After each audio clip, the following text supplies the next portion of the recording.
আসসালামু আলাইকুম পাচিকা রন্ধন শিল্প চ্যানেলে আপনাদের সবাইকে স্বাগতম। আজ আপনাদের দেখাবো কিভাবে সহজ পদ্ধতিতে কালা ভুনা তৈরি করা যায়। তো এখানে আমি গরুর মাংস নিয়ে নিয়েছি। মাংসের পিস দেখতে পাচ্ছেন, কেটে ধুয়ে নিয়েছি। এখন এটাকে ম্যারিনেট করে নিব। 1 কেজি পরিমাণের মাংস আছে এখানে। এখন আমি আদা, রসুন, পেঁয়াজ আর জিরার পেস্ট দিয়ে দিব।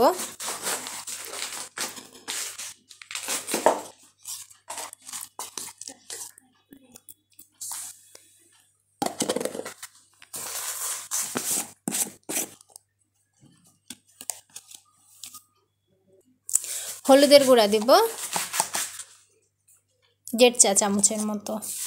অনেকে চিন্তা করেন যে কালা ভুনা খাবো, হলুদ দিব, কিন্তু কালা ভুনাতে হলুদ দিলে এটার কোনো সাইড ইফেক্ট নাই, রঙটা কালোই আসবে, কোনো সমস্যা নাই। ঝাল যে যেমন খাবেন সেভাবে দিবেন। আমি এখানে 2 চা চামচ পরিমাণ ব্যবহার করছি। লবণ অবশ্যই স্বাদ মতো।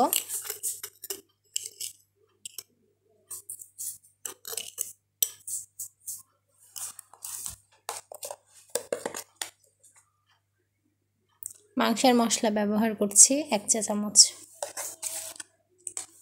চাট মশলার গুঁড়া 2 চা চামচ পরিমাণ।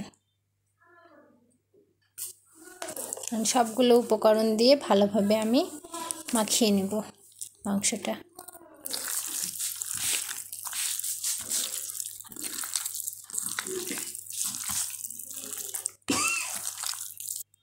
মাখিয়ে নিয়েছি। এ পর্যায়ে সরিষার তেল ব্যবহার করব। সরিষার তেল দিয়ে আমি আবারও আগের মতোই ভালোভাবে মাখাবো।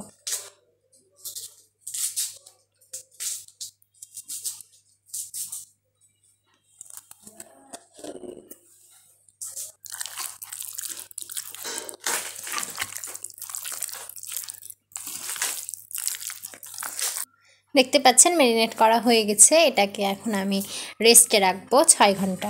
আপনারা চাইলে 3 ঘন্টাও রাখতে পারেন, এর বেশি সময় রাখা যেতে পারে, কোনো সমস্যা নেই। আমি কিন্তু শুধু মাংসের পরিমাণ না, এখানে হাড্ডিও আছে। মাংস, হাড্ডি সবই নিয়েছি। সব কিছুই সুন্দরভাবে সিদ্ধ হয়ে যাবে, কোনো সমস্যা নেই। 6 ঘন্টা ম্যারিনেট করে রেখেছিলাম গরুর মাংস। এবার চলে এসেছি রান্নার জন্য। প্রথমেই ফ্রাই প্যানে তেল দিয়ে দিয়েছি, সরিষার তেল। এখন তেজপাতা দেব 2টা দারচিনির টুকরা, 1টা এলাচ, এগুলো গুঁড়া করে দিয়েছি, তারপরেও দিচ্ছি। কিউব আকারে কেটেছি রসুনের টুকরা, বড় বড় রেখেছি, এগুলো এখন সব দিয়ে দিব।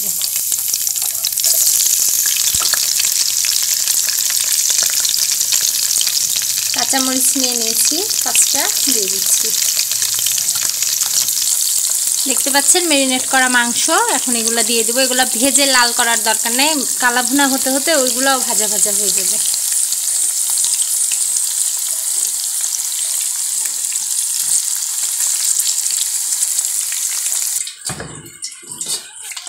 পাত্রটাতে মশলা ছিল, এজন্য আমি হাত ধোয়া পানি দিচ্ছি। আর মাংস থেকেই পানি বের হবে, যেহেতু ম্যারিনেট করে রাখা হয়েছিল, এজন্য সামান্য পরিমাণে পানি দিচ্ছি, খুবই অল্প।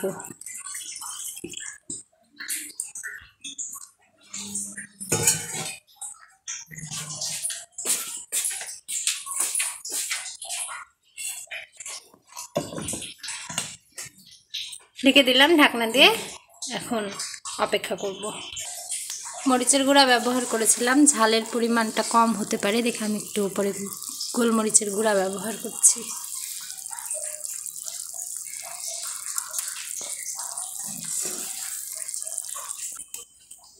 দেখতে পাচ্ছেন ফুটতেছে।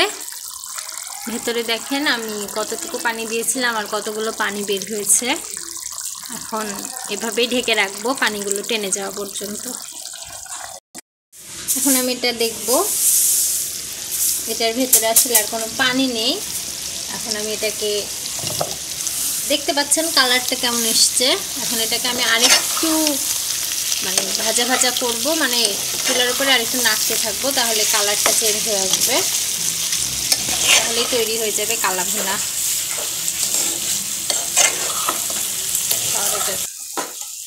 15 মিনিটের মতো অনবরত নাড়তে নাড়তে দেখছেন কালারটা চেঞ্জ হয়ে আসছে। আমি এখন এই পর্যায়ে নামাই নিব। কেউ চাইলে আরেকটু রাখতে পারেন চুলায়, তাহলে আরেকটু কালারটা কালো কালো হবে। তো এই পর্যায়ে কোনোভাবে নাড়া বন্ধ করা যাবে না, নাড়া বন্ধ করলে কিন্তু নিচে পুড়ে যাবে। নাড়তেই থাকবেন, আস্তে আস্তে কালারটা চেঞ্জ হয়ে আসবে। এখন আমি নামিয়ে নিব, পরিবেশন করে ফেলব। দেখতে পাচ্ছেন তৈরি হয়ে গেছে কালা ভুনা। কালারটাও কালো কালো এসছে, এটা অনেক সফট হয়েছে।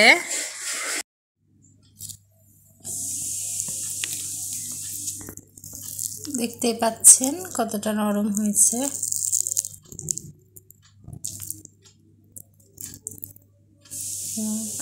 ঝুরঝুরে হয়নি, ফুলে পড়ে যায়নি, তবে ভেতরটা অনেক সফট। তো তৈরি হয়ে গেল কালা ভুনা। সবাই এভাবে বাসায় বানিয়ে অবশ্যই খাবেন। কালা ভুনা তৈরি করা খুবই সহজ, খুব সহজেই বাসায় তৈরি করতে পারবেন। তো আজকে এই পর্যন্তই। সবাই ভালো থাকবেন, সুস্থ থাকবেন, পাচিকার রন্ধন শিল্পের সাথে থাকবেন, আর বেশি বেশি করে পাচিকার রন্ধন শিল্পের ভিডিওগুলো দেখবেন। আল্লাহ হাফেজ।